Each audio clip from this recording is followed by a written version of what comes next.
गीता 18 के श्लोक नंबर 62 में भगवान स्वयं कह रहे हैं कि अर्जुन उस परमेश्वर की शरण में जा जिसकी कृपा से परम शांति व शाश्वत स्थान अर्थात सतलोक को प्राप्त होगा।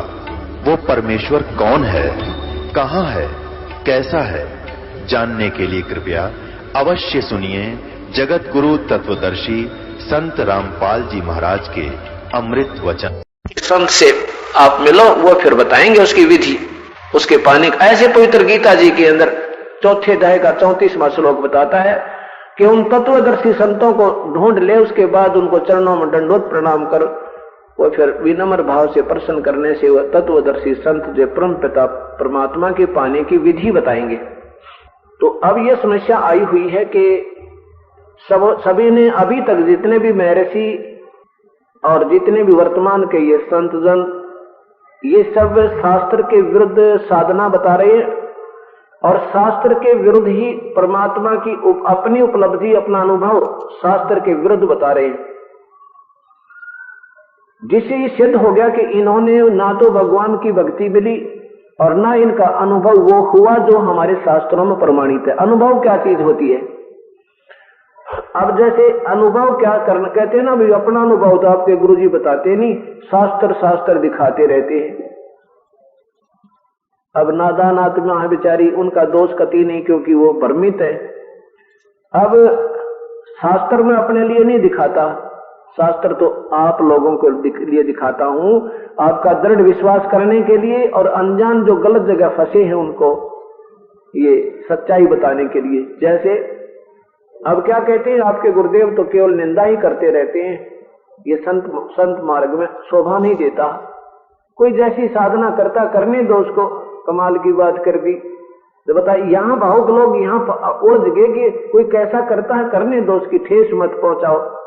बालक हाथ में आग में हाथ देवे या बिजली के तार को पकड़ने जा रहा है, क्या उसकी भावना अच्छी है? वो गलत है। माता पिता या भाई बहन या कोई भी व्यक्ति देख रहा होगा, उसको तुरंत उठा लेगा, वो रोवे चाहे राजी रहे। इसी प्रकार जो ये नादान संत गलत मार्गदर्शन कर रहे हैं और ये गलत रास्ते जा रहे हैं, तो हम उसको ये कह दें कि ये देखो रास्ता ये नहीं है, ये मैप आपके सामने रख दिया। अब जैसे आप कोई आए जींद से, और जींद से आए तो रास्ते में किसी जैसे मैप बना हुआ जींद टू रोहतक करोठा, तो उसमें लिखा है जींद से पहले चलोगे भाई जुलाना, जुलाने से फिर लखन माजरे रोहतक, मेन स्टेशन लिखे। पौलंगी आदि भी लिख दी, पौड़ी आ गई, बीच में गतौली आ गई, ये लिख सकते, ये सब लिखे हुए मेंशन्ड है। और आगे फिर जज्जर रोड पे करोथा आश्रम है, ये मैप है। अब इसमें कोई नौका भी अपना अनुभव बता, तो अनुभव इतना तो हम बता सकते हैं, जैसे जींद से चले, टेलीफोन आ गया, भाई कहां से पहुंच गए कि हम जुलाना पहुंच गए। अब कहां पहुंच गए? भी लखन माजरा पहुंच गए। और कोई तो वो अनुभव जो बता रहा है वो ठीक बता रहा है, फिर पूछा भी हम रोहतक पहुंच गए, तो सही अनुभव उसका, क्योंकि उस मैप के अनुसार चल रहा है।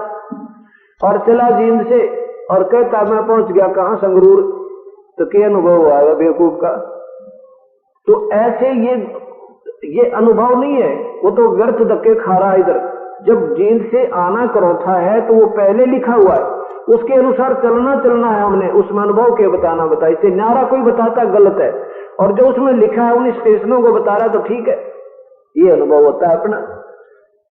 अब जैसे भगवान ने जो गीता में लिखना था वो लिख रखा है, ये मैप बना दिया, इसमें मैप बना दिया कि ऐसा चलो, ऐसा मत चलो, ये रास्ता बता दिया, ये एक मार्ग बता दिया। पंथ किसे कहते हैं? मार्ग को पंथ, जैसे फलाना पंथ, राधा स्वामी पंथ, धन सदगुरु पंथ, कबीर पंथ, ये वैष्णो पंथ, ये नाथ पंथ। पंथ माने रास्ता, कि उस समुदाय में जो वे ऑफ वर्शिप है भगवान की वो कैसी है, दैट इज नोन एज पंथ। अब वो हमारी ऐसी होनी चाहिए जो हमारी पवित्र गीता में भगवान ने लिखा है कि ऐसा करो, ऐसा मत करो, ये हमारा पंथ है, भगवान के बताए अनुसार चलना बस। और जो भी उसमें लिखा है जो होना है कि वो ऐसा होगा, वो फिर ऐसा होगा, तो वो हमारे, अगर ऐसा हो रहा है तो ठीक है, इससे अलग कोई बता रहा तो गलत है, क्योंकि वो उस नक्शे पर, उस मैप के अनुसार नहीं चल रहा, उस पंथ के अनुसार नहीं चल रहा जो भगवान के पाने का पंथ है, रास्ता है, मार्ग है, पूजा की विधि है। तो ऐसे ही ब्रह्म तक की साधना का मैप तो पवित्र गीता जी और चारों वेद, पवित्र कुरान शरीफ, पवित्र बाइबल, बस। और पूर्ण ब्रह्म के पाने का, उस सत्पुरुष के पाने का, अकाल मूर्त के पाने का, वो जो मार्ग है, वो जो पंथ है, यानी जो मैप है या शास्त्र है, वो संविधान है, वो कबीर परमात्मा की वाणी। और उसी के साथ जिन्होंने उनको आंखों देखा, उस परमेश्वर सतपुरुष को सतलोक में, उस अकाल मूर्त को सतलोक में भी और काशी में भी, जैसे आदरणीय श्री दादू जी, आदरणीय श्री मलुकदास जी, आदरणीय श्री गुरु नानक देव जी, आदरणीय श्री गरीबदास जी छुड़ानी वाले, इन्होंने उस परमात्मा की ही रजा से उस परमेश्वर को दोनों स्थानों पर देखा। आदरणीय श्री रामानंद जी, और उसके बाद उन्होंने अपने आंखों देखा, उस परमेश्वर का विवरण लिखा है, जो उस कबीर परमात्मा की अपने द्वारा वर्णित अपनी ही महिमा से जो का तो मिलता है, तो वो बिल्कुल सही पहुंचे हैं। उन्होंने परमात्मा को देखा है, साक्षात्कार हुए, और फिर उसके पाने की विधि उन्होंने अपनी वाणी में लिखी है। और वही ये दास आपको बताता है, 20 प्रमाण देकर के वही पूजा दास दे रहा है, वही मंत्र दास दे रहा है, वही जो कि हमारे पहले जिन महापुरुषों ने उस परमेश्वर के साक्षात दर्शन हुए, उन्होंने भी उसी मंत्र के आधार पर परमात्मा को पाया है। इसलिए ठोक कर कह रहा है दास के जो इसके अन्य जो जाप दिए जा रहे हैं और महिमा गाते हैं सतलोक और सतपुरुष की, वो आपको बहका रहे हैं, वो गलत रास्ते जा रहे हैं। अब इसको निंदा बताते हैं, कहते हो कि निंदा बहुत करें आपके गुरु जी थे। अब जैसे गवर्नमेंट ने पीछे नोट पकड़े थे नकली 500 के, और रह कर बता रहे थे टेलीविजन पे कि ये देखो नकली है, ये असली है, इसमें ये कमी है, ये ठीक है, ऐसा गलत है, तो वो नकली समझना, उसको तुरंत इतला दो हमारे को। तो बताओ, ये निंदा करती थी गवर्नमेंट, ये आपका भलाई कर रही थी, आपकी भलाई कर रही थी। और जो शराबी होगा ना, शराबी भौंक रहा काम कोई के मेरा नोट सही है, नोट सही है, फिर देखना अंदर होगा, फिर तो भी साथ में ना, नो तो गया ही गया तेरा नोट तय।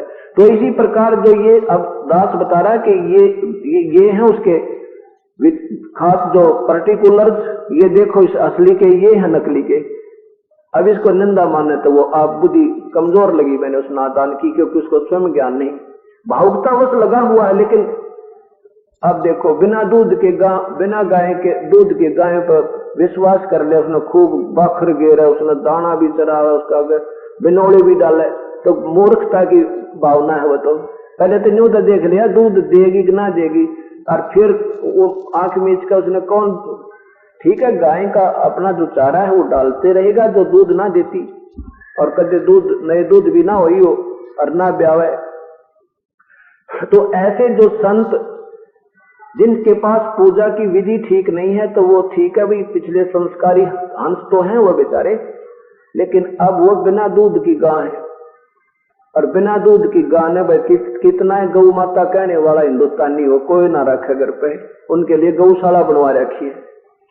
तो ऐसी बात नहीं है कि संत जो होते हैं आदरणीय हैं, लेकिन पूजनीय वो होगा जो जिसके पास सत भक्ति मार्ग होगा।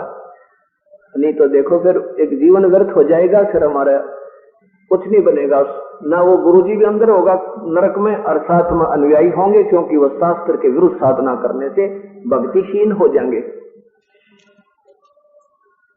अभी तक जितने भी महापुरुषों ने जो आज तक दास के पास सबकी, ये आज के कोई भी ऐसा संत पंथ नहीं बचा दास के पास जिनकी पुस्तक ना हो, और ऐसा कोई पंथ नहीं बचा जिसके सैकड़ों और हजारों की संख्या में भक्तजन उस नामों को छोड़कर यहाँ आए हो। उन्होंने वो विधि बताई कि वो गुरुजी ऐसा देता है, राधा स्वामी वाले ये नाम देते हैं, धन सतगुरु वाले ये देते हैं, बालयोगेश्वर वाले ये देते, उनके यहाँ बहुत से साए हमारे पास, उन्होंने उनकी विधि बताई है। फिर दास ने इन शास्त्रों को जब देखा तो वो सब फेल है, एक भी भगवान से मिलती जुलती नहीं जो हमारे शास्त्रों से किसी की भी। तब इस दास ने ये कहना शुरू किया कि शास्त्र के अनुसार साधना नहीं है, और गीता में लिखा कि जो शास्त्र विधि को त्याग कर मनमानी पूजा साधना करते हैं वो कभी सुखी नहीं हो सकते। तो ये संविधान तोड़ दिया, संविधान के विरुद्ध बता रहे हैं। ये देखिएगा, ये मैप है परमात्मा का, ये है पवित्र गीता जी, गीता प्रेस गोरखपुर से प्रकाशित। और इसके अध्याय नंबर 16 के श्लोक नंबर 23 पे देखिए प्रेम पूर्वक, खुद भगवान ब्रह्म गीता बोलने वाला परमात्मा कह रहा है कि शास्त्र विधि को त्याग कर जो मनमाना आचरण करता, मनमाना भक्ति का आचरण करता, 16। और नीचे देखिए 23 नंबर श्लोक, जो शास्त्र विधि को त्याग कर अपनी इच्छा से मनमाना आचरण करता है वह न सिद्धि को प्राप्त होता है, न परम गति को, और न ही सुख कोई। बताओ फिर वो डले ढोण का फायदा क्या जो शास्त्र से ना मिलते पूजाएं करने का। और आगे इसमें यह भी लिखा कि अर्जुन इसलिए इससे तेरे लिए, ये 24वें में, इससे तेरे लिए कर्तव्य और अकर्तव्य की व्यवस्था में जो काम करने हैं जो नहीं करने भक्ति के, शास्त्र ही प्रमाण है। ऐसा जानकर तू शास्त्र विधि से नियत कर्म ही करने योग्य है, अर्थात जो शास्त्र से विरुद्ध करेगा तो तुझे कोई लाभ नहीं होगा। ये हमारी पवित्र गीता जी बता रही है। और हम इसको तोड़कर क्या कर रहे हैं, भूत पूज रहे हैं, पितर पूज रहे हैं। देखो 9वें अध्याय का 25वां श्लोक में लिखा है कि जो भूत देवी देवताओं के पूजने वाले देवी देवताओं को प्राप्त होंगे, और पितर पूजने वाले, श्राद्ध निकालने वाले सारे प्रेत बनेंगे, पितर बन जाएंगे। अध्याय नंबर 9 का और श्लोक नंबर 25, देवताओं को पूजने वाले देवताओं को प्राप्त होते हैं, और पितरों को पूजने वाले पितरों को प्राप्त होते हैं, और भूतों के पूजने वाले भूतों को, यानी भूत बन जाते, भूतों में मिल जाते हैं, और मेरा पूजने वाला मुझको ही प्राप्त होता है, इसलिए प्राप्त होते हैं। अब इससे क्या सिद्ध हो गया, ब्रह्म भगवान बोलता कह रहे हैं कि भाई ये पितर नहीं पूजने, श्राद्ध नहीं निकालने, और जो ऐसा करता है तो वो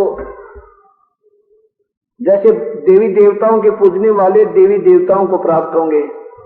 क्या होगा, ब्रह्मा का पुजारी ब्रह्मा के लोक में, विष्णु का पुजारी विष्णु के लोक में, शिव का पुजारी शिव के लोक में।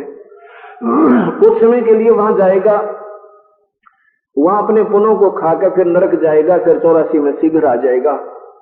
उससे नीचे के जो देवता हैं उनके पास, जो जिनकी पूजा करके उनके पास जाएगा, उनका बंधुआ मजदूर लगेगा और उनके जूठे टुकड़े खाया करेगा, उनके बच्चों की टट्टी उठाया करेगा, और फिर गधा बन जाएगा। वो देवता भी पशु बनेंगे और साथ में उनके पुजारी भी। जैसे ब्रह्मा विष्णु महेश भी, इनका भी जन्म और मृत्यु होता है, तो इनके पुजारी कैसे स्थिर हो सकते हैं। गीत ब्रह्मा विष्णु महेश नाशवान हैं, ये आपके सामने देवी भागवत महापुराण बताएगी।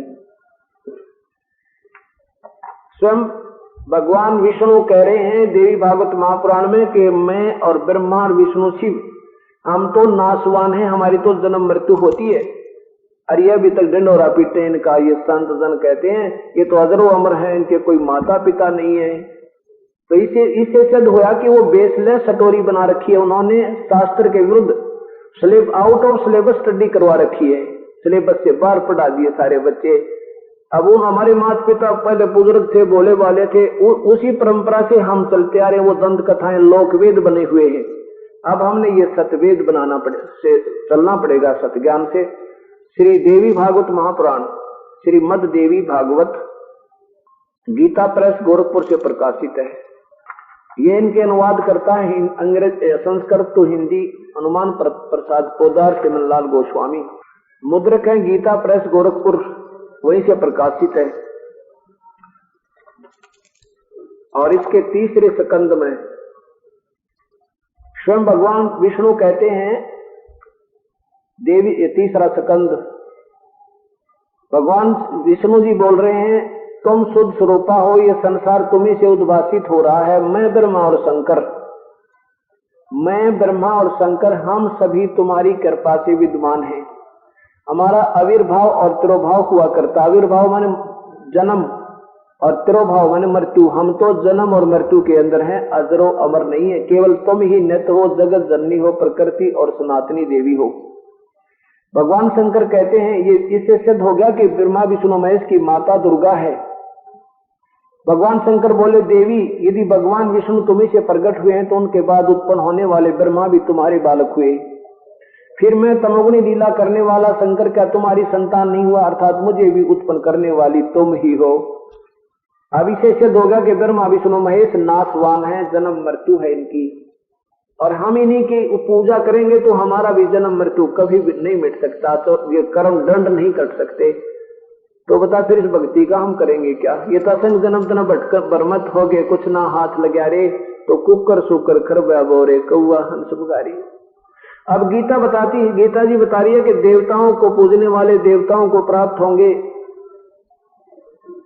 श्राद्ध निकालने वाले पितरों के पुजारी, पितर बन जाएंगे, क्योंकि हम हमारे जो पूर्वज पितर बने उनके श्राद्ध निकाल रहे हैं, तो वो यही पूजा करते थे जो आप कर रहे थे पहले, और यही भगवान का संविधान की अवहेलना थी, उनके ऑर्डर की, उनके आदेश की, और उसके संविधान तोड़ते हैं भगवान के वचन की जो है ना मानने से वो शास्त्र विरुद्ध साधना होगी। कानून के विरुद्ध काम किए तो उनको फिर 84 लाख जोनियों में पितर बने, फिर भूत बने, फिर भूत बने, पितर बने, या फिर 84 में चले गए, और वही पूजा हम कर रहे थे तो हम भी वही बन जाते। इसलिए गीता जी में जो लिखा है ऐसा करेंगे, मना किया है तो नहीं करेंगे, तो वो इसलिए लिखा गीता जी के 16वें अध्याय के 24वें श्लोक में कि तेरे लिए अर्जुन कौन सा काम किस प्रकार भक्ति का करना है और जो नहीं करनी है पूजाएं, वो शास्त्र प्रमाण है। क्योंकि गीता जी तो बोला जा रहा था और वेदों की तरफ संकेत था,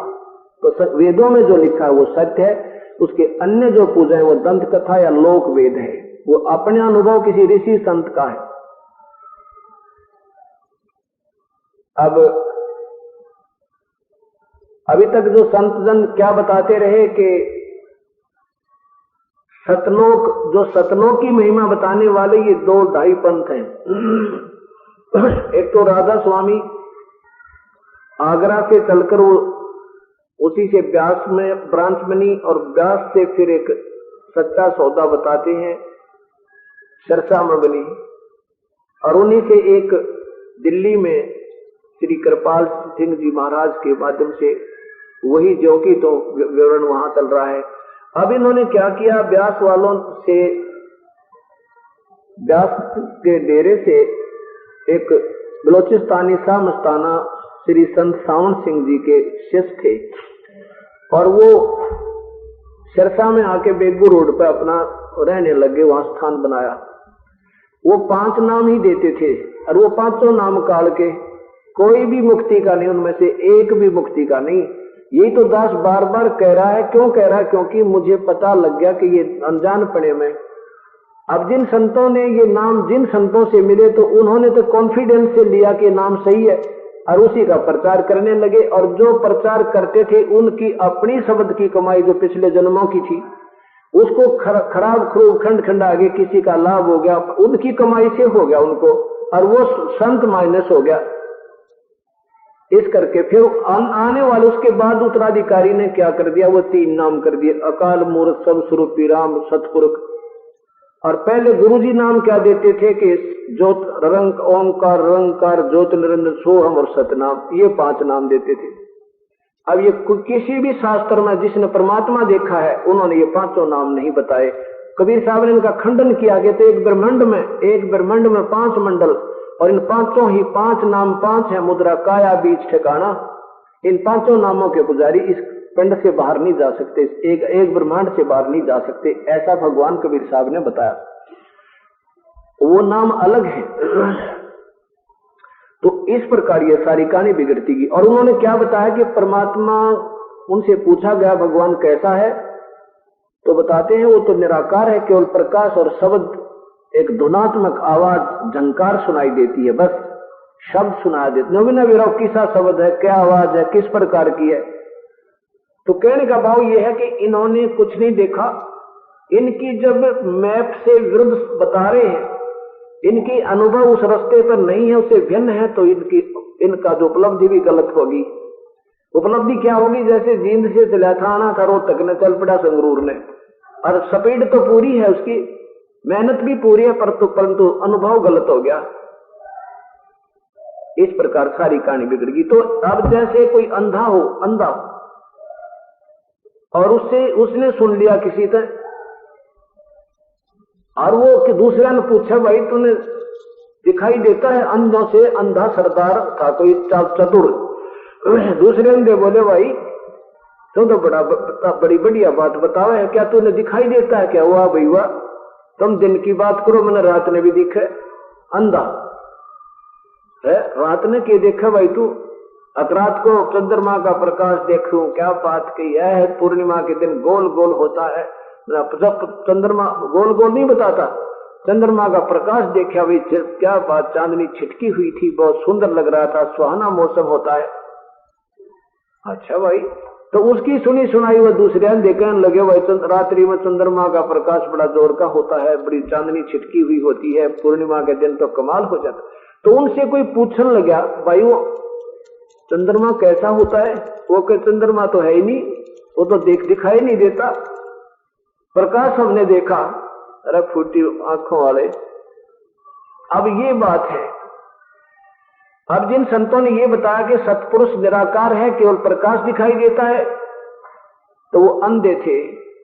और वो जो जिन्होंने ये पंथ चलाया वो और चतुर अंधे थे, वो ये सिद्ध ना करना चाहते हम अंधे हैं। और अंधों को अंधा कुछ भी बता दे, न्यू कह कि मुझे सब दिखाई देता है, तो वो क्या करें, विश्वास करना पड़े। जब ये कह रहा है तो डबल दोषी हो गया उनको गलत मार्गदर्शन करने का। अब ये क्या बताया कि पूर्ण ब्रह्म परमात्मा सतपुरुष वो सतलोक में है, लेकिन वो सतलोक में, और ये भी बताते हैं कबीर साहब की वाणी है, अपनी महिमा आप गाई परमात्मा ने कि करने नो दीदार महल में प्यारा है। और दीदार सबसे पहले लिखा है, और उसको दीदार माने दर्शन कर ले भगवान के, उस ऊपर सतलोक वाले महल में, उस अरस पुरुष पर सफेद गुमट है जहां सतगुरु का डेरा, उस सतलोक का एक महल है परमात्मा का, वहां परमेश्वर बैठा है, कबीर साहब बैठे हैं, सतपुरुष बैठा है। और उसकी कितनी रोशनी है, करोड़ सूर्य मिला दे, करोड़ चंद्रमा एक रोमकूप में, इतना तेज परमात्मा का ज्यादा है, और वो फीके पड़े, और इतना तेजों में सवर ज्योति है वो परमेश्वर है। और ये क्या बताते हैं, वो शब्द तो यही खोल रहे हैं, इसका अनुवाद कर रहे हैं, और आखिर में फिर अपना फैसला देते हैं कि परमात्मा तो दिखाई नहीं देता, उसका तो प्रकाश है, वो तो है ही नहीं। डिवाइन लाइट कहते हैं आजकल, डिवाइन लाइट माने चंद्रमा की रोशनी। अब जैसे कोई ट्यूब लाइट कहे और कोई पूछे ट्यूब कैसा है, कहे ट्यूब तो है ही नहीं, प्रकाश दिखाई देता, तो अंधा है, वो गलत व्याख्या करा, उसने कुछ नहीं देख रखा, ना ट्यूब देखी ना प्रकाश देखा। ऐसे इन संतों ने ना तो सत्पुरुष देखा, ना ही इन्होंने इनकी थ्योरी ठीक हुई, इसलिए इन्होंने अपनी सोच के शास्त्र बनाकर दुनिया को गुमराह कर दिया। अब वो सब दास के पास कंप्यूटर में फीड हो गए, सीडी बनाकर जन जन तक पहुंचा दी। अब उन किताबा ने उठा मिलावा है वो उनके अनुयायी, और फिर पटक दे ठाक उनको, तरह गजब हो, इतने दिन खो दिए। कई तो बहन भाई नु, हाँ मेरे तो 20 वर्ष गए, कोई कह मेरा 10 वर्ष गई, कोई कह मंत्र नाश कर दिया, दिन रात लगा रहा, 6 घंटे मेडिटेशन भी किया, उनके बताए अनुसार कुछ भी ना मिला। कमाल की बात क्या मिलेगा, जिस रास्ते जा ही नहीं रहे तो वो दिखेगा क्या जो उसमें देखना था। हमने गाड़ी में बैठे हो, जा रहे हो, स्टेशन पहले बता रखे हैं कि वो स्टेशन आएगा, वो है, फिर देखते रहो उनको, वो तो आएंगे, वही आएंगे जो बता रखे हैं। गलत आ रहे हैं तो गलत बता रहे हो तो तुम दूसरी दिशा जा रहे हो। अब उस सतलोक में सतपुरुष को किसने देखा? आदरणीय मलुकदास जी, आदरणीय गरीबदास जी, आदरणीय गुरु नानक देव जी, आदरणीय दादू साहब जी, आदरणीय रामानंद जी। वो पहले ब्राह्मण थे, पंडित, लेकिन जब ज्ञान हुआ परमात्मा का, भूल गए सब जात और मजहब को। और यही लिखा परमात्मा ने कि कुल खोए कुल ओबरे, कुल राखे कुल जा, राम ने कुल भेंट ले, जिसमें सब कुल रहा समा। आज मैं ये दास आपको गरीबदास जी महाराज को के बारे में जानकारी दूंगा कि ये जो द्वादशी जो हम मनाते हैं, फागुन उतरते की जो द्वादशी मनाते हैं, फाल्गुन सुदी द्वादशी, हम पूर्णमासी नहीं मनाते इस महीने की द्वादशी इसलिए बनाते हैं कि वो सतपुरुष अकाल मूर्त सब स्वरूपी राम जो का त्यों सतलोक में है, वो उस वही परमात्मा मनुष्य जैसा है सतलोक में, सतपुरुष, उसका नाम कबीर देव है। वो अपने उस ओरिजिनल तेज वाले शरीर के ऊपर जो करोड़ सूर्य करोड़ चंद्रमा मिला दे इतनी रोशनी है, उसके ऊपर एक और ओवरकोट पहन के अपने उस वास्तविक तेज को छुपा के मनुष्य सदृश जो का तो यानी आम व्यक्ति जैसा ना थोड़ा तेज से उनका है, तो नूर तो बहुत जैसे थोड़ा हमारे से ज्यादा सुंदर शरीर मालिक का फिर भी नजर आता है, लेकिन वो तेज को छुपा कर आते हैं। और वो आज वो दिन है, आज वो शुभ दिन है कि परम पिता वो सतपुरुष अकाल मूर्त सर्वस्वरूपी राम, वो कबीर साहेब गरीबदास जी को आकर मिले थे। आज वो दिन मनाया जाता है बौद्ध दिवस के रूप में। परमात्मा कबीर साहब मिले थे आदरणीय गरीबदास जी को। उन्होंने फिर अपने सतलोक दिखाया था, उनको ले जाकर के वो आंखों देखा विवरण जो उन्होंने यहाँ किया, एक सद ग्रंथ बना रखा है। वो उस सद ग्रंथ के आधार पर ये दास ने फिर अपना मार्गदर्शन शुरू किया और साथ में उनके अनुसार जो बताया अनुसार वो अभ्यास किया, यानी जब जाप मंत्र किए तो वो ज्यों के तो स्टेशन आए। उसके बाद फिर परमात्मा की महिमा इस दास ने उन्हीं की रजा से फिर गानी शुरू की। अब गरीबदास जी के बारे में आपको बताएंगे, जानकारी देंगे। गरीबदास जी इसी करौथा गांव के, उनके जो माता पिता थे करौथा गांव के थे। उनका शुभ नाम श्री बलराम जी धनखड़, बलराम जी नाम था उनका, गरीबदास जी के पूज्य पिताजी का। और उनकी शादी कहाँ हुई थी? छुडानी में। एक छुडानी गांव है, झज्जर जिला में आ गया वो। बादरगढ़ और झज्जर रोड पे दुलेड़ा गांव आता है। दुलेड़ा गांव से 2.5 किलोमीटर की दूरी पर एक छोटा सा गांव है छुडानी। तो वहां बलराम जी का ब्याह हुआ था। श्री बलराम जी के कोई साला नहीं था और गरीबदास जी की माता जी श्री माता जी का नाम श्रीमती रानी देवी था। वो छुडानी की लड़की थी और उसके कोई भाई नहीं था, तो उनके पिताजी का नाम था, उनके पिताजी ने इसको श्री बलराम जी को अपने घर जमाई के रूप में रख लिया था। और ये बलराम जी वहां रहने लगे थे। तो उसके बाद 10-12 वर्ष के बाद गरीबदास जी का जन्म छुडानी में हुआ था। फिर भी उनका क्योंकि 1-2 पीढ़ी तक तो अपने भाईचारे में ही ज्यादा संपर्क रहता है, उनका मूल लगाव यही करौथा गांव से ही रहा करता था। कहने का भाव मेरा ये है कि जब गरीबदास जी 10 वर्ष के हुए तो अपने नाना जी के खेतों में गायें चरा रहे थे। नाना जी के कहो चाहे उन्हीं के हो गए, फिर तो वो वहां रहने लगे थे। गरीबदास जी का आविर्भाव विक्रमी संवत सन 1774 अर्थात सन 1717 में हुआ और 10 वर्ष के हुए जब सन 1727 में यही फागुन सुदी द्वादशी गरीबदास जी 10 वर्ष के बालक और गौवे चराते हुए अपने नाना जी के खेतों में छुडानी से कबलाना की तरफ एक रास्ता जाता था, कच्चा, अब भी जाता है। और वहां कबलाना वाले गांव की सीमा के ऊपर और छुडानी के खेतों में गायें चरा रहे थे। बिल्कुल लास्ट है, वहां पर 1-2 किला आगे ही गांव कबलाना गांव की जो है सीमा आ जाती है, 2-3 किले आगे, यानी ज्यादा से ज्यादा 700-800 फुट के बाद। तो वहां एक, क्योंकि उस साइड में पहले ये जान भी ज्यादा होती थी जाति, वहां एक जाति का पेड़ था, उसके नीचे ये 5-7 जैसे पाली साथ और भी ग्वाले गए थे, वो बैठे थे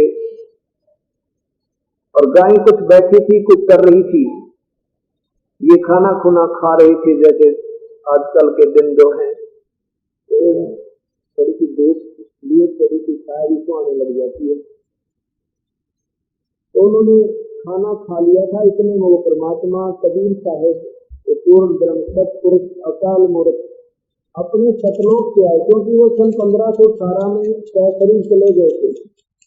अपने जो के तो सहशरीर एक जिंदा महात्मा का रूप बनाकर, मुसलमानों में जिंदा होते हैं जैसे एक काला सा टोप, ऊपर छोटा ये टोप होता है चोटे वाला, जो लंबा है छोटा ने गोल गोल बनाकर लंबी सी ऊपर नोक सी होया करे, और एक ओवरकोट पूरा का पूरा एक का कपड़े का बना हुआ एक काला सा चोगा पहनते, ओवरकोट पहनते। वहां आकर के उसने कहा राम राम कहा उनसे, बच्चों से जो पाली थे, परमात्मा ने आकर राम राम कहा। तो सभी बच्चों पालियों ने, कुछ तो बच्चे थे, कुछ बूढ़े बुजुर्ग यानी बड़ी उम्र के भी थे, कोई 30 का, कोई 40 का, कोई 20 का, कोई 25 का। सबसे छोटी की आयु के गरीबदास जी थे 10 वर्ष के बच्चे।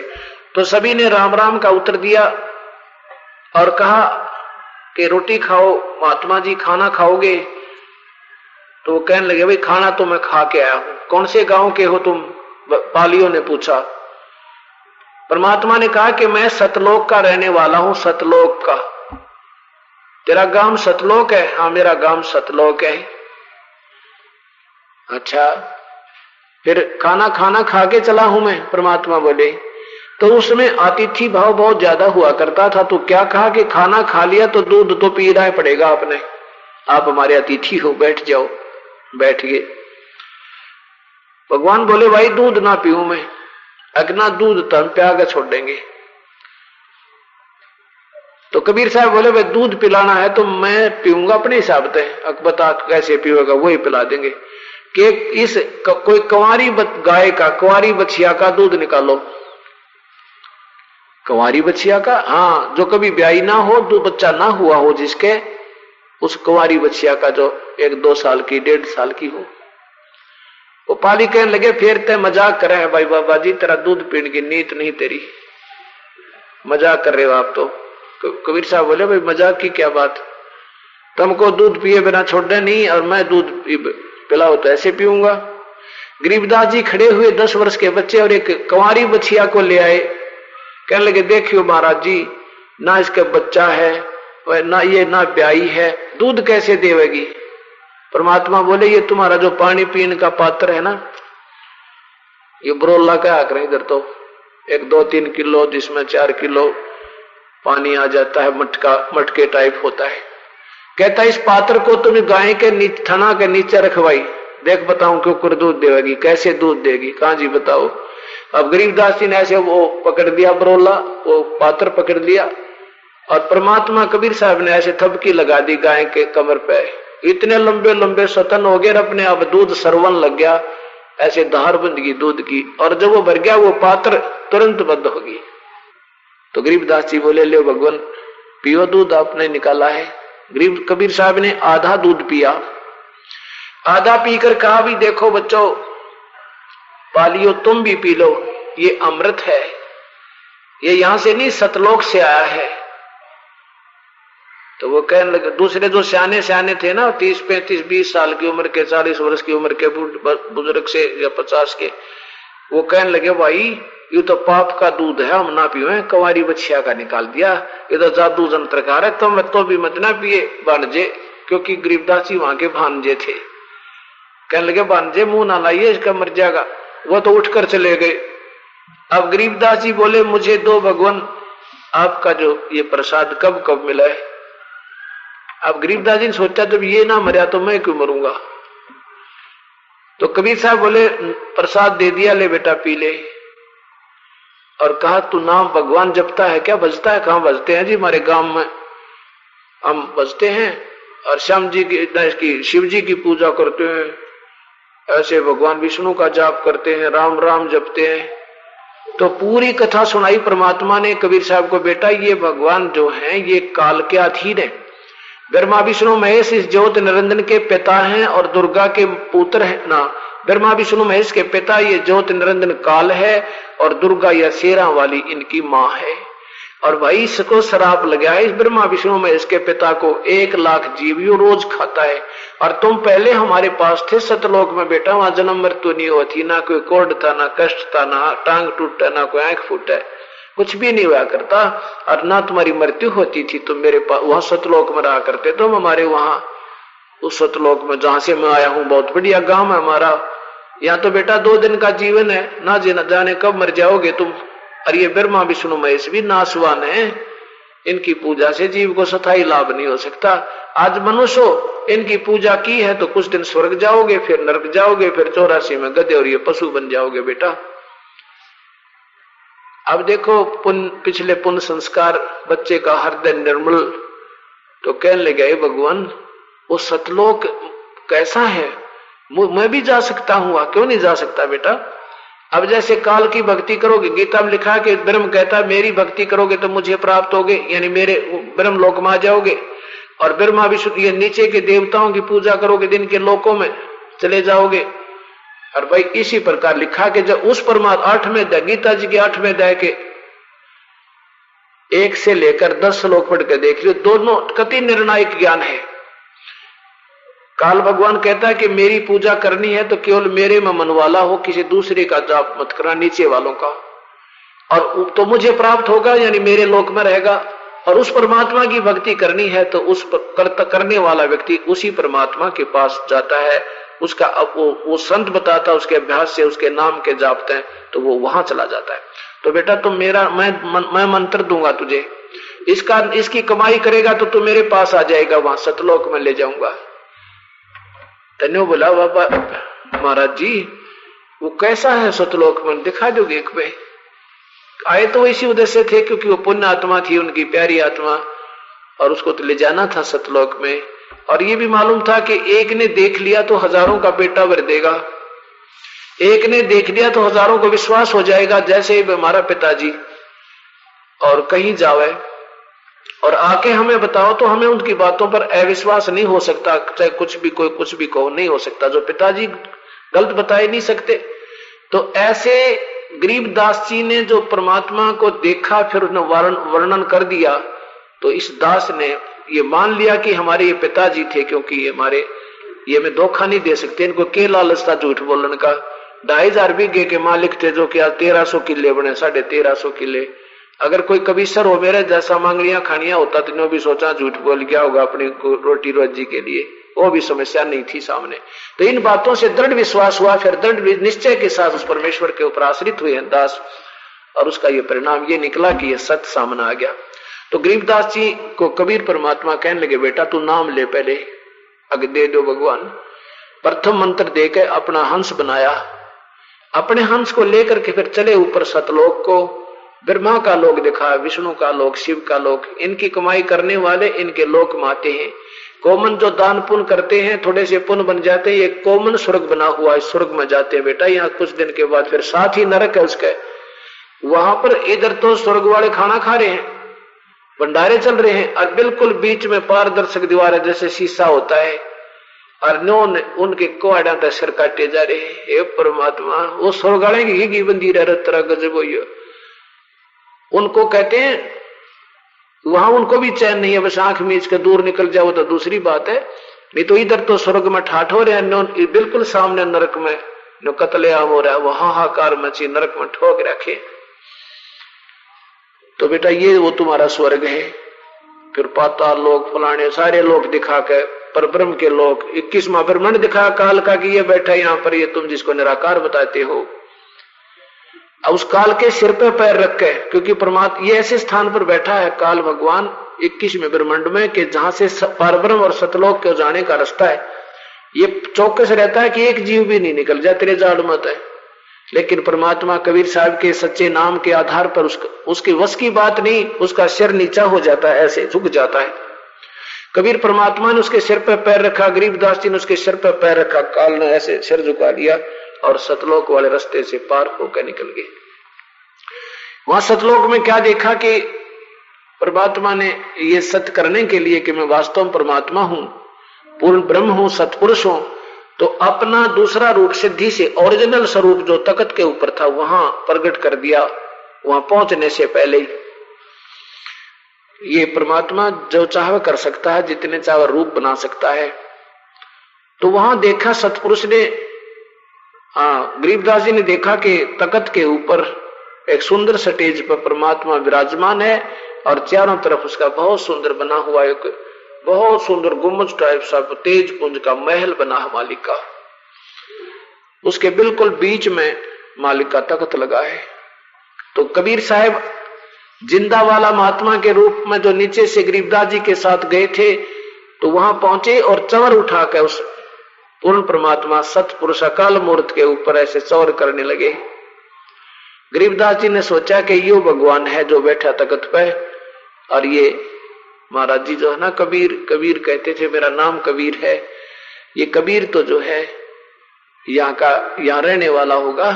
और हमने वो बताने गया। इतने में क्या हुआ कि वो ओरिजिनल शरीर खड़ा हुआ और नीचे से जिंदा वाला शरीर तख्त पर बैठ गया भगवान वाले स्थान पर, और स्वयं चौर करने लग गया वो तेजो में शरीर, जिसके करोड़ सूर्य करोड़ चंद्रमा मिला दे तो भी एक रोमकूप की रोशनी तेज पड़े। अब गरीबदास जी सोच ही रहे हैं कि भाई भगवान कौन सा इनमें, अब ये भगवान दिखा था, ये इसके ऊपर सेवा करने लग गया। इतने में वो शरीर तेजो में शरीर उस जिंदा वाले कबीर परमात्मा वाले शरीर में समा गया। चवर स्वयं घूम रहा ऊपर ऑटोमेटिक। अब इस दौरान क्या हुआ पीछे से, तो दृढ़ हो गया विश्वास गरीबदास जी को कि ये जो जिंदा रूप में ये कबीर है, ये परमात्मा ही है। और कबीर साहब ने कहा बेटा मैं काशी में भी 120 वर्ष रह आया था, पर मेरी कोई मानता है कोई ना। ये काल के वश हो गए इन्होंने, काल ने इनको झूठी जो ना ये नकली सुख दिखा के एक भांग पिला दी, एक पूरे के पूरे किस ब्रह्मांडों में भांग डाल दी इसके नशे में, ये पहचानते कोई ना। मुझे जब जाता हूं क्या बताया परमात्मा ने, कबीर ये माया अटपटी सब गट आने अड़ी, किस किस को समझाऊं भाई कुएं भांग पड़ी। परमात्मा कहे भाई किस किस ने समझाऊं, या तो कुएं भांग गिर रखी है काल ने, जिसने 2 रोटी समय पर मिल रहा है कोठी होगी रे कार, बस फिर क्या कहने के मानो भगवान, या भांग पी रखी है मैंने। अरण्यो बेरत कल पता लग जाए एक्सीडेंट होगी पूरा परिवार गया कार में, रे तेरा ना सही है परमात्मा, या के करा काल तने। तो ये बातें समझ भूल गई हमारे, क्योंकि अब भांग में घूम रहे हैं उस नशे में। और परमात्मा कहते हैं कि कबीर इस संसारे को समझाऊं के बारे, पूछ पकड़ के भेड़ की ये उतरा चावे पारे। जैसे कोई कहे मन दरिया पार होना है, वो चतुर प्राणी ठग न्यू कह ले भेड़ की पूछ पकड़ दे इतना पार कर देगी, तुझे पार कर देगी, इसको पकड़े रखना मजबूती से। अब भेड़ दरिया से पार कर सके ये कोई तरीका है पार होने का? अब बताना था नौका पकड़ भाई, नौका में बैठ चवन्नी दो रहे होता है, पहले कमाई कर चारा ने जेब में ले फिर बैठ नौका में व्यापार करेगी, ये तरीका सही बताना चाहिए था उसने। तो अब बंदी छोड़ कहते हैं ये अन्य पूजा करके ब्रह्मा विष्णु महेश आन उपासना पितरों की भूतों की देवी देवताओं, कहते हैं भेड़ की पूछ पकड़े बैठे हो तुम। और बैठना था परमात्मा वाले जहाज में, कबीर साहब वाले राम नाम के जहाज में। तो क्या इसलिए कहता है कबीर ये माया अटपटी सब गटान अड़ी। कौन सी माया है? त्रिगुणमयी माया, रजगुण ब्रह्मा सतगुण विष्णु तमगुण शिव जी के द्वारा फैलाया गया ये जाल, ये त्रिगुणमयी माया सब गट आन अड़ी। और किस किस ने समझाऊं या कुएं भांग पड़ी। फिर क्या बताते हैं कि तीर्थ कर कर जगमुआ ये उड़ पानी नहाए, राम नाम जप्या नहीं फिर काल घसीटे जावे। ये धर्म धक्के दे दिए नादानों ने इन प्यारी आत्माओं को, कोई का तीर्थ पर जाओ, को गंगा का स्नान कर लो, जबकि भगवान श्री कृष्ण ने स्वयं कहा था यादव को कि तुम्हारे ऊपर दुर्वासा का श्राप प्रभावी हो रहा है और तुम जमुना में स्नान कर लो, तुम्हारा श्राप कट जाएगा। खुद भगवान श्री कृष्ण ने कहा था जमुना में नहा लो, तुम्हारा पाप कट जाएगा, श्राप कट जाएगा। और सब नर यादव 56 करोड़ यादव केवल नर नवजात शिशु को भी ले गए, कहीं इसके ऊपर श्राप ना रह जाए, जमुना में नवा लिया। गए थे जमुना में नहान, नहा के बाहर निकले, स्नान करे पहले तो जाते कदे पाप रह ना जा, वो तो फटाफट करे, और फिर बाहर आते लट्ठम लट्ठा कतलेआम हो गया, 56 करोड़ यादव कट के मर गए वहां जमुना के ऊपर, वो पानी में रुधिर बना दिया। अब वो पाप तक कटे ना, यादव जरूर कट गए। अब ये लोग बहकावे गंगा में नालो पाप कटेंगे, तो समझो भगवान का के बताए हुए तो पाप के जो स्थान पर वो आदमी मर गए, और इस गंगा में जो स्नान कराने की सलाह देने वाले ये नादान बता के थ्योरी बताई इन्होंने। तो इस प्रकार इतने में क्या हुआ कि वो पाली जो थे दूसरे, उन्होंने देखा रहा 2-2.5 घंटे हो गए, समाधि लाए बैठा छोरी का छोरा, ये भांजा बैठा समाधि लगाए, अरे यू क्या के भगत बन गया भाई। देखा तो वो बाबा जी दिखाई नहीं दिया, और वो शरीर गरीबदास जी का रखा, उस महात्मा नहीं, वो तो मृत समान। पहले तो आवाज दी रहो गरीबू खड़ा हो अपने हिस्से के, भाई गायों को घेरी भी, तू 2 घंटे हो गया हमने खड़ा ने, अब तू खड़ा हो। वो ना उठा, एक ना आके पकड़ के नू ला दिया, बन गया भगत यहाँ पे खड़ा हो। अब वो लुट गया से, क्योंकि उसमें प्राण नहीं थे। अब वो घबरा गए, भाई तो लड़की का लड़का मर गया। अब सारे 2-3 भाग्य गए, भाई जाओ गांव में बता का हो, छोरे नाटते थे, लड़के को हम बेटा ये बाप का दूध ना पियो, ये जादू जंत्र का दूध ना पियो, ना दूध पी लिया, गांव में बताए दो जाके। अब वो भाग्य गई गांव में। माता पिता के मुश्किल से 12 वर्ष शादी के बाद संतान हुई थी, रुआ मर गई, इकलौती संतान थी। माता पिता को पता चला, दोनों बेहोश हो गए सुनते ही। ये परमात्मा या क्या बनी। गांव के लोग इकट्ठे हुए, भाग लिए उस लड़के की तरफ। फिर वहां देखा तो वास्तव मृत पड़ा है। फिर उसका वहां पर बनाया, वो उठा कर ले आए, उसको चारपाई में डाल के घर ने ले आए। फिर गांव से वहां से फिर क्रोथा आए, क्रोथा से उनका भाईचारा बुलाया। कहने का भाव इसमें रात के काफी समय, यानी ये सुबह 10 बजे की बात, शाम के 8 बज गए, काफी समय लग गया, यानी 10-12 घंटे, 10 घंटे लगे, 8-9 घंटे।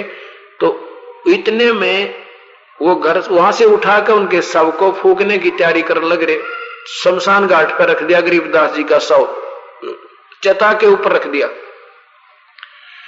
इतने में परमात्मा ने उस आत्मा को वापस भेज दिया। पूर्ण ब्रह्म कबीर साहब सतपुरुष ने, जा बेटा वो तेरे को उस कवर ने खराब कर देंगे, शीघ्र जा। 1 सेकंड में परमात्मा ने वो बच्चे की आत्मा उसको वापस भेज दी, और सारा शरीर ऐसे हिलने लगा, और सारी जो ऊपर का लकड़ी भी डाल दी थी, बिल्कुल लास्ट पॉइंट आ गया था, वो सब लकड़ियां गिर गई। अपने आप ऊपर के बांध रखे थे वो बंधन टूट गए, और खड़ा होकर वो परमात्मा की प्यारी आत्मा परमात्मा तुल हुए गरीबदास जी ने। फिर ये वाणी बोलना शुरू कर दिया। पर पटन पर लोक है जहां अदली सतगुर सारे, भक्ति हेत से उतरे है पाया हम दीदारी। जम जो राजा से डरे ये मिटे कर्म के लेख, अदली अदल कबीर हैं ये कुल के सतगुरु एक। तो इस तरह की वाणी बोलनी शुरू कर दी। अब ना दुनिया तम, ना किसी बाप ते, ना भाई ते, ना बाण ते, वो बात नहीं कर रहे, केवल वो बात याद आओ देख कित फंस गया हमा करे हमारा लोग तो वास्तविक वो सतलोक है। अभी भी अगर किसी की को जरा सी झलक हो जाए ना, फिर कुछ भी अच्छा ना लगा अपने यहाँ पे। तो ऐसे वो फिर बोलने लगे। चल गांव वालों ने सोचा भाई जादू जंत्र का दूध पी लिया, छोरा बावला हो गया, छोरी का लड़का जो था बावला हो गया, किसी तो बात नहीं करे, के बात करे नकली आदमिया तो बता। उसने कुछ भी नजर ना हो, या खोखा दिखे ऊपर कवर जूठा, तो ना तो माँ अच्छी लागे, ना बाप, ना पिता, ना माता, केवल वो सतलोक दिखाई दे, वो निशानी उसकी हटी नहीं मालिक की चरणों से। ये परमात्मा दे कित फंस गया आके, के बनती हमारे संग में, सब दुख दिखा लिया भगवान ऊपर तय। अब गांव वाले बोले भाई छोरा होता गया बावड़ा, पर कोई बात ना, लड़की इसका सारा दिन तोड़ लेगी अपना, और देगा भगवान इतना, या इसका सारा अपना टाइम पास कर लेगी, इसकी आत्मा ना दुखेगी, बावड़ा है तो बावड़ा पड़ा रहेगा। अब इस प्रकार क्या हुआ, जब हो गए ना 2-3 वर्ष, 2-3 वर्ष के बाद एक दादू पंथ का महात्मा गोपाल दास लाला जी था, यानी वो भी अपना भक्ति भाव में लगा हुआ था, तो उस गोपाल दास नाम था उनका, दादू साहिब की परंपरा से। और दादू साहिब को भी कबीर साहब मिले थे, दादू जी को भी कबीर साहब मिले थे जब वो 7 वर्ष के थे। ऐसे बनी में खेल रहे थे, वहां बूढ़ा बाबा यानी उसी जिंदा महात्मा के रूप में कबीर साहब पहुंचे थे। उनको काफी कथा सुनाई, परमात्मा की महिमा सुनाई, बड़ा खुश हुआ। तो कहने लगा बाबा मुझे भी दिखा दे अपना लोक। अगले बेटा पहले उपदेश ले, जल पी मेरा। अपने करमंडल से पान के पत्ते पे पानी जैसे कटोरी में हम देते हैं आपको, तो वहां और कोई उसके उपलब्ध नहीं थी, पान के पत्ते पे और वो जल पिला दिया रख के। अगले बेटा जल पी और साथ में नाम मैं बताता हूं ऐसे कर। तो 3 दिन और 3 रात तक बेहोश रहा वो दादू जी का शरीर, और आत्मा को परमात्मा ऐसे ऊपर ले गए कबीर साहब। तीसरे दिन उसको सचखंड सतलोक सब दिखाकर छोड़ दिया। तो उन्होंने भी अपने परमात्मा की आंखों देखा महिमा, फिर गानी शुरू की। तो उस दादू साहब फिर उसके बाद अपने कबीर परमात्मा की आंखों देखी महिमा गाया करते थे। क्या बताते थे? जो जो शरण कबीर की तिरगे अंत अपारे, दादो गुण के ता कहूं भाई कहते न आवे पारे। कबीर परमात्मा की के महिमा गाऊं, कहता गुण नहीं गा सकते। दादू जी कहते जिन मुझको निज नाम दिया सोए सतगुरु हमारे, दादू दूसरा कोई नहीं ये कबीर सिरजन आरे।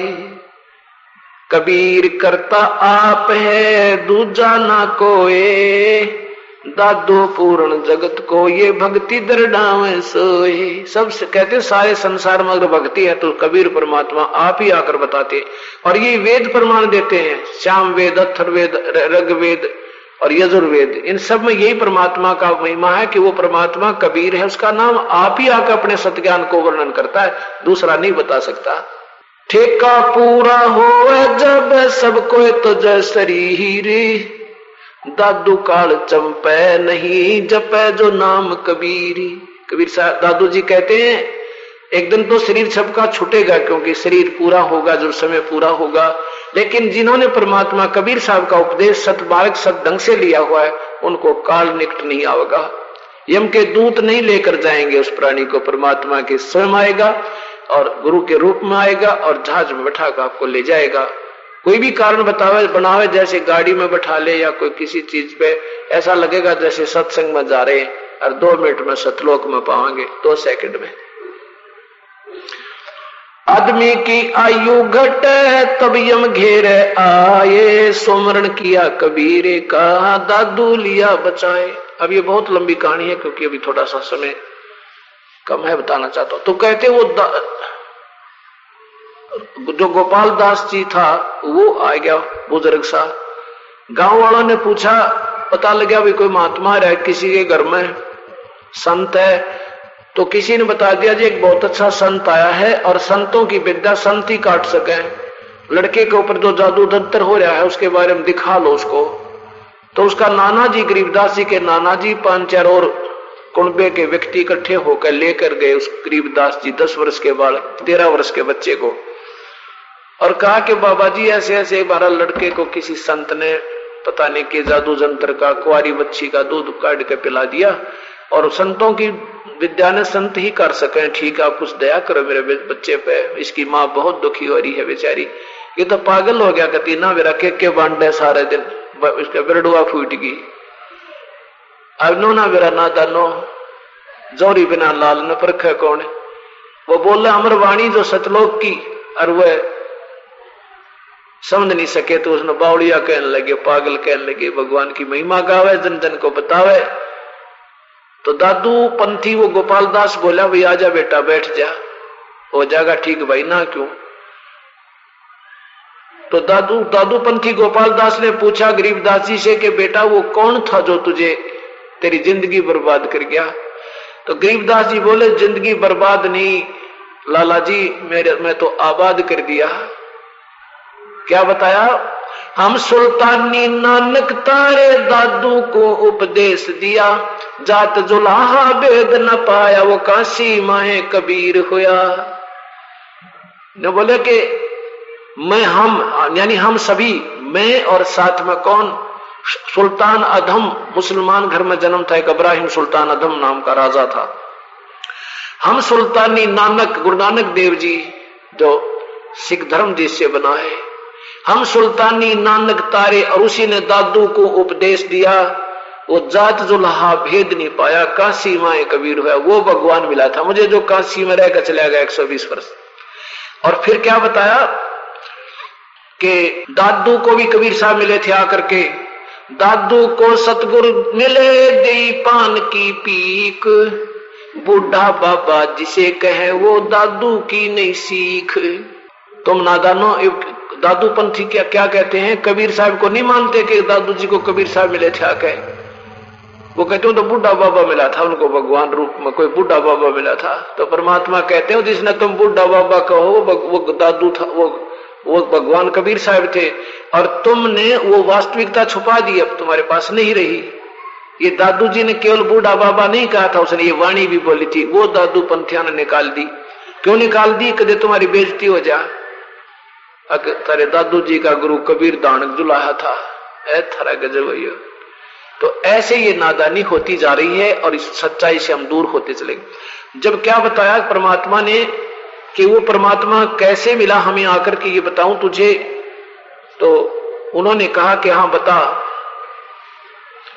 तो क्या बताया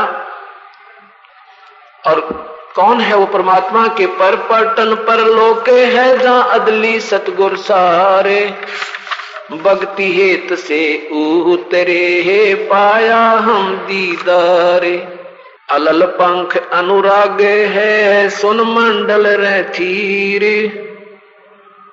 दास गरीब उधारिया सतगुरु मिले कबीर। फिर पूछा कि कैसे मिला तुझे आके, क्या बता, गैबी ख्याल विशाल सतगुरु अचल दिगंबर ठीर है, भक्ति हेत कायादर आए अवगत सहत कबीर है, नानक दादू अगम अगादू तेरी जहाज खेवट सही, सुख सागर के हंस आए भक्ति ही रंबर उर्दरी, कोटि भानु पर काश पूर्ण रोम रोम की लारे हैं, अचल अभंगी है सतसंगी अवगत का दीदार है, धन सत गुरु उपदेश देवा 84 ब्रह्म मेट ही, तेज पूंज तन दे धर कर इस विद्या हमको बैठे, शब्द निवास आकाश वाणी ये सतगुरु का रूप है, चंद सूरज ना पवन पानी न जा छाया, है तारम ताराम सायब अवगत अलह अलेख है, भूले पंथ बिटम्ब वादी वो कुल का खाविंद एक है, रोम रोम में जाप जप ले अष्ट कमल दल मेल है, सुरत नरत को कमल पठावो जा दीपक बिन, हरदम खोज है नोज हाजर त्रिवेणी के तीर है, दास गरीब तबीब सतगुरु बंदी छोड़ कबीर, हरदम खोज है नोज हाजर त्रिवेणी के तीर, दास गरीब तबीब सतगुरु बंदी छोड़ कबीर। सत साई। अब क्या बता कि वो परमात्मा तेज पुंज तंदे धर के इस विधम को बैठ ही, तेज पुंज का शरीर जो का तो उस दे हमारे जैसा देह बना के, वैसे तो उनका नूरी शरीर है लेकिन हमें ऐसा दिखाता है जैसे स्थूल शरीर, जैसे स्थूल शरीर है उनका, लेकिन ये 5 तत्वों से बना हुआ नहीं है। असनाविरम अकायम है वो। असनाविरम माने स्नायु से रहित, स्नायु माने नाड़ियां, नाड़ी आदि के जोड़ जुगड़ से बना हुआ उनका शरीर नहीं है। उनका तो भद्रावस्था, भद्रावस्था माने तेज पुंज का शरीर है। और ये परमात्मा तो आंखों देखा, गरीबदास जी कहते हैं